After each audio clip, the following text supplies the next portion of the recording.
What up, Randies? My name is Stan from Random Tens, and today we'll be taking a look at debatably the strongest creatures in Pokemon lore. Whether you love them, hate them, or believe they're a little overrated, dragon types are among some of the most powerful and most popular Pokemon the series has ever produced. And regardless of what you may feel about the typing as a whole, there's no denying that at one point these beasts became so revered that an entirely new type had to be added into the game in order to counteract their overwhelming power. That, my friends, is influence. And so across the 6 regions and 52 confirmed species of dragon-type Pokemon, I've created a countdown of the 7 best dragons in Pokemon history. In order to make it fair, I've used a system in which each Pokemon featured on the list has been ranked in 3 distinctive ways. These categories include stats and abilities, design, and impact on the series as a whole. So sorry competitive fans, but this is a list encompassing more than just stats and raw power alone. Also, I've made a rule not to include any legendaries or mega evolutions, because, let's be honest, Rayquaza would beat out every single Pokemon in terms of stats and impact alone, and that just doesn't seem fair. Besides, legendary Pokemon seems like a great topic for another video entirely. And finally, I'm going to forewarn you guys here, every Pokemon on this countdown is fully evolved. Personally, I would put Dragonair in my top 3, but based on the criteria I've ranked this list by, primary and mid-evolution simply can't compete with their more mature forms. It's nothing personal, I just want to keep this countdown as fair as possible. So with all of those boring rules out of the way, grab your cape and let's get into it. Here are the top 7 dragon Pokemon ever created. Number 7. Haxorus is one of those Pokemon that I immediately gravitated towards during my playthrough of Pokemon White. It's a solid dragon type with a diverse move pool that falls into many of the evolutionary tropes of its draconic peers. However, there are a few reasons it appears so low on this list. Firstly, in terms of overall viability, although Haxorus is amazing with its insane 147 base attack stat, it's still only a semi-pseudo-legendary Pokemon with a base stat total of 540. Now, in almost every other group of Pokemon, this would be considered godlike, but compared with the other dragon types on this list, Haxorus just can't keep up. Couple those lower end numbers with the fact that it probably never got the love it quite deserved throughout other mediums like the Pokemon anime series and films, and you can see why the Jaw Pokemon, although adored, just can't compete with even some of the dragon Pokemon from its own generation. Personally, I think the most memorable thing about Haxorus' impact on the series is either being Drayden and Iris' final prize Pokemon in the games, or how you could battle a shiny iteration in Black and White 2 once you completed the Unova Dex, which once again definitely is an impact on the series. It's just a puddle compared to the waves created by other Pokemon featured on this countdown. In fact, the only reason Haxorus even makes this list at all comes down to its design. With its solid yellow, black, and red color scheme and its mandible-like jaws, this is a dragon Pokemon that stands out among your typical dragon designs, and in my personal opinion, Haxorus is the second best designed Gen 5 dragon out of them all. And that's in a generation where the legendary mascots are friggin' dragons. But even with its phenomenal design, Haxorus still just sort of feels like a wasted opportunity, and honestly deserved much better. Number 6. This next Pokemon is one of the all-time greatest sweepers in the history of competitive battling. It's flexible, it's durable, but most of all, it's an absolute powerhouse. Salamence is the first of many pseudo-legendary Pokemon to make an appearance on this countdown, and like Haxorus, makes for a dynamite attacker on any competitive team. Unlike Haxorus, however, this monster definitely holds its own with fairly balanced stats across the board. Throw on a Mega Stone and you have debatably the most powerful non-legendary dragon-type Pokemon in the metagame. On top of that, Salamence is a fairly popular Pokemon, with many appearances spanning mediums like manga and movies, and even most recently appeared as Zinnia's key Pokemon in the Delta episode of Omega Ruby and Alpha Sapphire. So then why did this popular Pokemon with incredible stats and a Mega Evolution only make it to 6th place? Well, as controversial as it may be, I think that compared to the other dragons on this list, Salamence and even Mega Salamence have fairly generic designs. Don't get me wrong, I love Salamence and used one on my team in my original copy of Ruby. It's just so many of these dragon Pokemon have something that sets them apart or makes them extremely memorable, and Salamence just sort of looks like a dragon. In fact, Salamence is actually categorized as the dragon Pokemon in the National Dex. That's it. I know it's meant to resemble a salamander, but with its ferocious nature and typical dragon design, I just think Salamence lacks some of the personality its peers have. Also, if anything, I feel like Salamence's increased competitive viability and bump in popularity post-Gen 6 is a direct result of Game Freak trying to spice him up and make him retroactively more memorable, because even they realized he'd sort of taken a backseat to some of their better designs. However, I still feel like Salamence is worthy of all of the praise it gets. There's just a few dragons that have much more personality, including the very next Pokemon on this list. Number 5. I have a weird feeling that this next Pokemon is one of the most secretly popular of the entire franchise. I know in surveys and polls it's characters like Charizard and Mewtwo who reign supreme, but I believe that anyone who's actually put hundreds of combined hours into the games will agree that Flygon is one of the absolute coolest. Now, it's obvious that this goggle-headed dragonfly doesn't hold a candle to Salamence when it comes to power. In fact, of all of the creatures on this list, Flygon has the worst base stats at a measly 520. But unlike that dragon Pokemon, Flygon has personality in spades.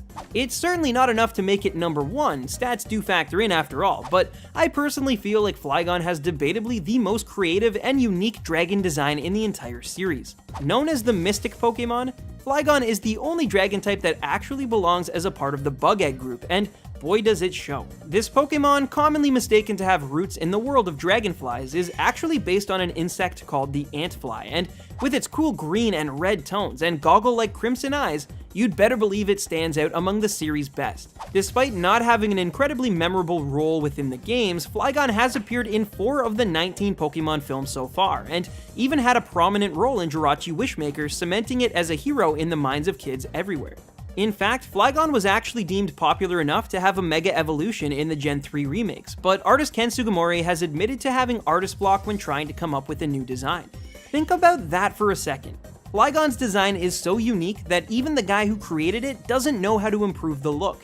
If that's not good enough for the number 5 spot, then I don't know what else to say. Number 4.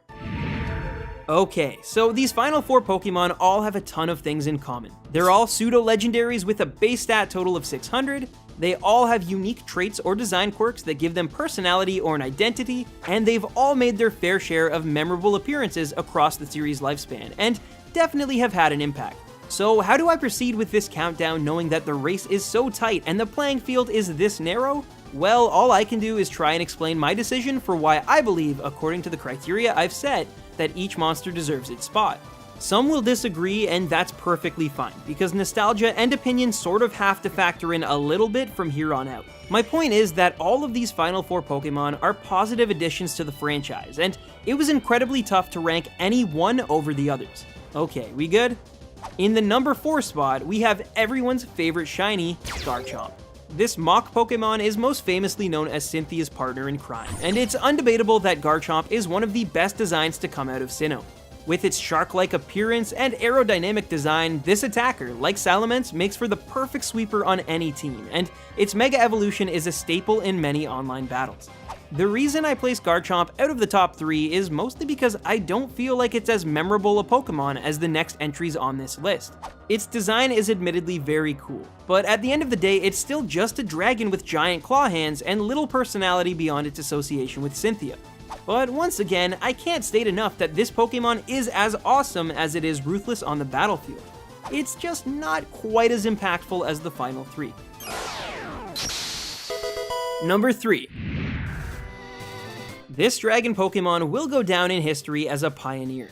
It was the first fully evolved dragon type in the series, the first pseudo-legendary, and the pain-in-the-butt partner Pokemon of the one and only Lance. The thing is, regardless of how impactful it's been, due to being the first, Dragonite will always fall short when it comes to creativity.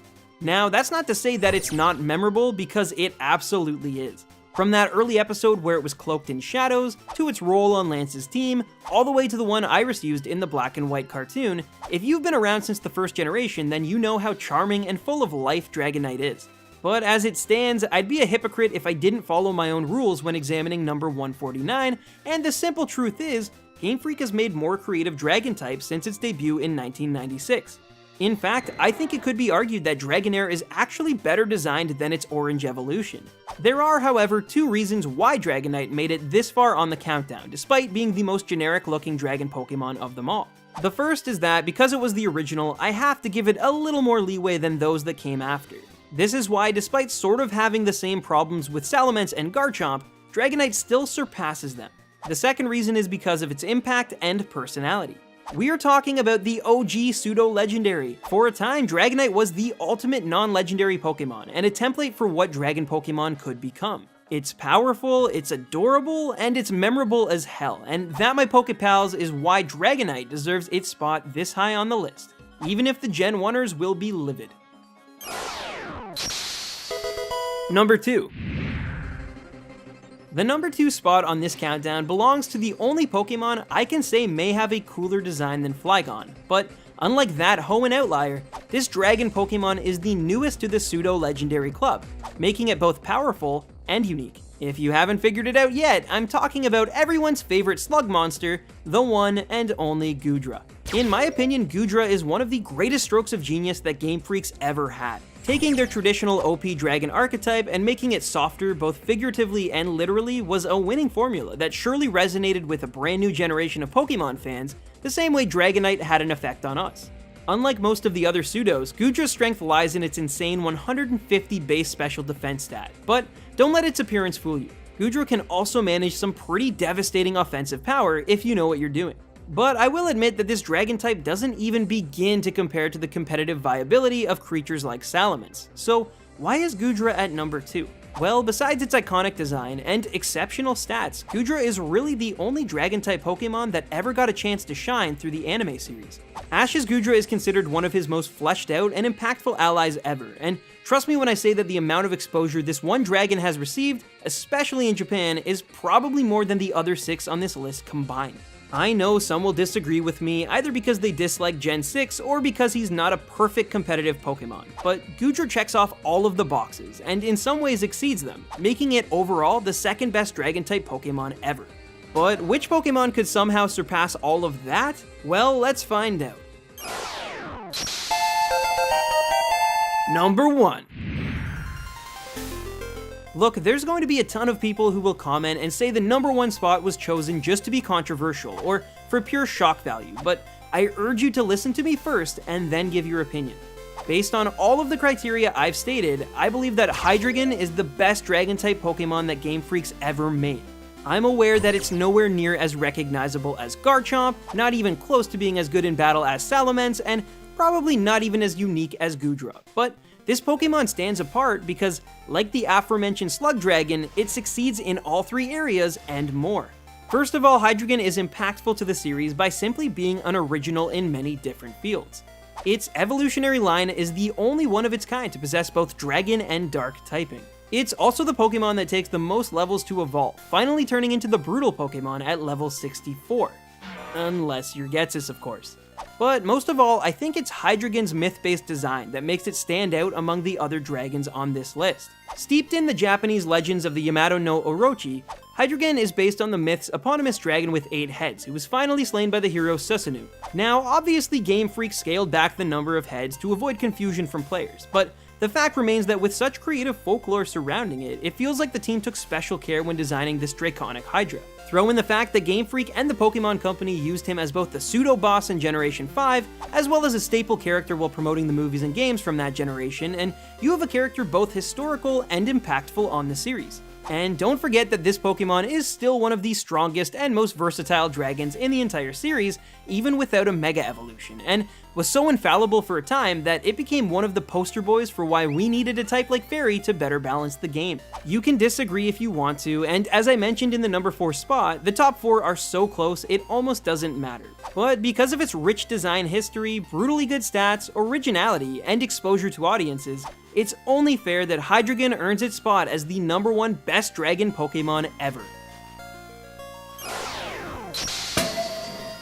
Well, that's all the time we have for today's episode, but you should know that had this been a top 8 list, Altaria definitely would have made the cut. Make sure you let me know your favorite dragon-type Pokemon in the comments section below, and subscribe to Random 10s for more delish Pokemon goodness. Next week, I'll be back with an episode of the rarest GameCube games ever released. But until then, as I always say, happy hunting, baby rhinos!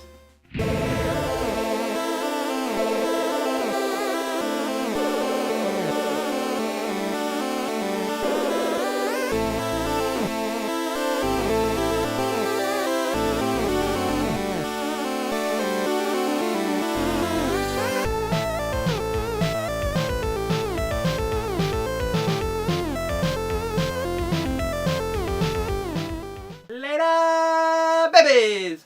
Baby Hulk. I'm gonna put a picture of Baby Hulk right here. Right here. It's not a dragon. Not a dragon. Baby Hulk.